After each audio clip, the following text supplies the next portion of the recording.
Resolutions when I come to be old. At the age of 32, Jonathan Swift wrote the following resolutions when I come to be old.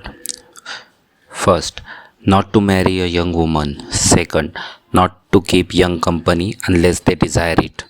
Third, not to be peevish or morose or suspicious. 4. Not to scorn present ways or wits or fashions or men or war, etc. 5. Not to be fond of children. 6. Not to tell the same story over and over to the same people. 7. Not to be covetous. 8. Not to neglect decency or cleanliness for fear of falling into nastiness. 9. Not to be over severe with young people, but give allowances for their youthful follies and weaknesses. 10. Not to be influenced by or give ear to knavish tattling servants or others. 11. Not to be too free of advice or trouble any but those who desire it. 12. To desire some good friend to inform me which of these resolutions I break or neglect and wherein, and reform accordingly. 13. Not to talk too much nor of myself. 14. Not to boast of my former beauty or strength or favor with ladies, etc. 15. Not to hearken to flatteries nor conceive I can be beloved by a young woman. 16. Not to be positive or opinionative. 17. Not to set for observing all these rules for fear I should observe none. Swift died at the age of 78. So far as I can find out, he lived up to these resolutions with commendable consistency except one. His friend Dr. Sheridan was sufficiently indiscreet to remind him that he was becoming too parsimonious.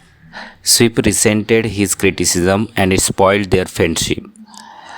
Although Swift was a pessimist, a cynic, and a misanthrope, these resolutions contain much wisdom, so much in fact that a faithful adherence to them would save most old men much suffering and humiliation.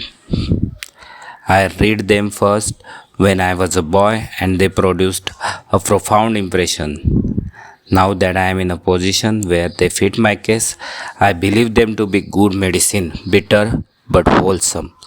Swift must have been bored horribly by many old men, or he must have observed many old people behaving in a silly fashion to have written down these rules with such emphasis.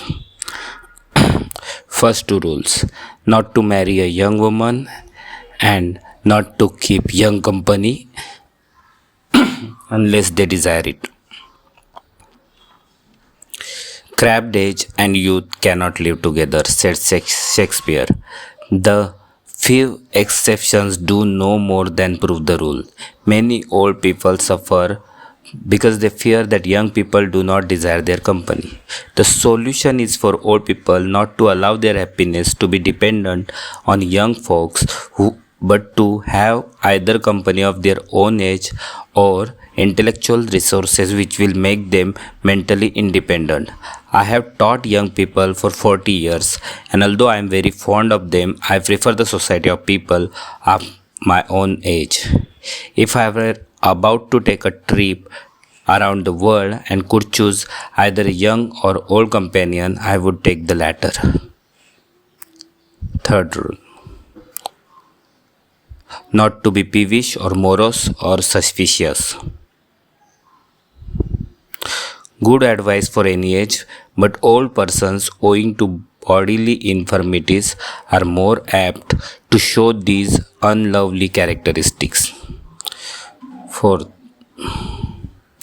not to scorn present ways or wits or fashions or men or war, etc. This advice was never more needed than now. 5. Not to be fond of children.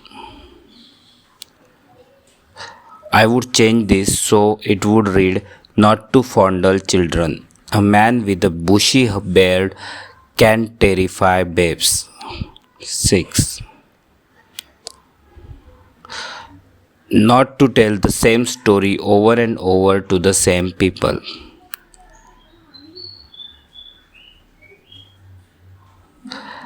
I suppose you have all heard this before, but then why tell it?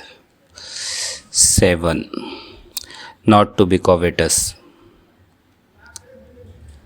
especially of the health, vigor, and activity of younger men. 8. Not to neglect decency or cleanliness for fear of falling into nastiness.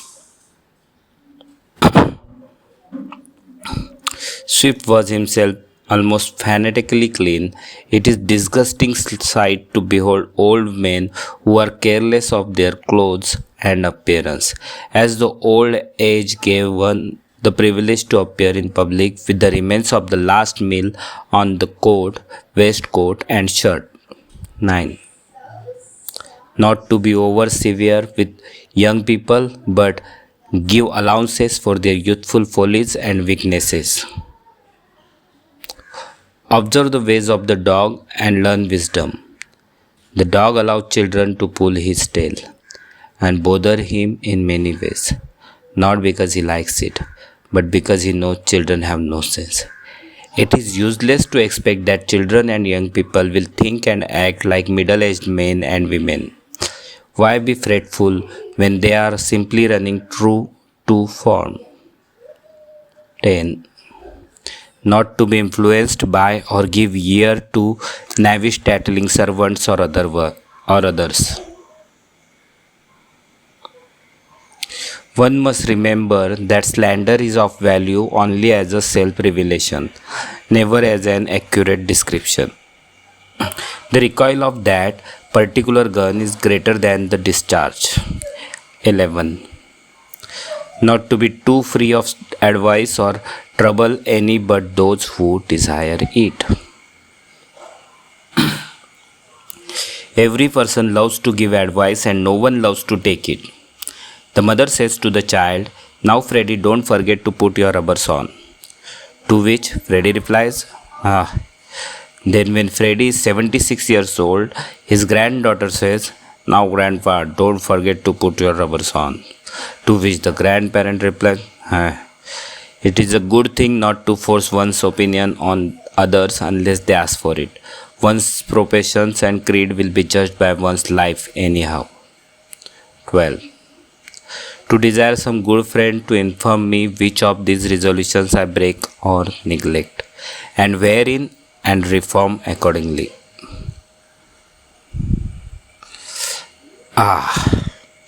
That requires the very grace of God. This kind comes only by prayer and fasting. 13 and 14. 13.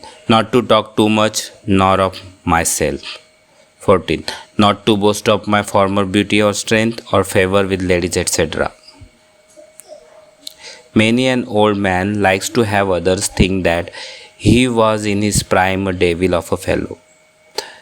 This particular vanity is hard to eradicate. Even in the moment of Lear's heartbreaking and shattering grief over the death of his daughter Cordelia, he found time to boast of his former prowess. 15. Not to hearken to flatteries, nor conceive I can be beloved by a young woman. I say it not cynically, but in all seriousness. There is no one who cannot be successfully flattered, provided the flattery be applied with some skill. We have at the core such invincible egotism that we not only listen greedily to flattery, but what is far worse, we believe it. 16. Not to be positive or opinionative. An overbearing, domineering, dogmatic manner in conversation is abominable in persons of any age. When old people behave in this fashion and it is not resented by the young, it should really all the more humiliate the old. For such acquiescence means that the old man hasn't any sense anyhow. 17. Not to set for observing all these rules, for fear I should observe none. Know thyself. Ulysses showed his wisdom in not trusting himself. A Yale undergraduate left on his door a placard for the janitor on which was written, "Call me at 7 o'clock. It is absolutely necessary that I get up at 7. Make no mistake, keep knocking until I answer." Under this, he had written, "Try again at 10." End.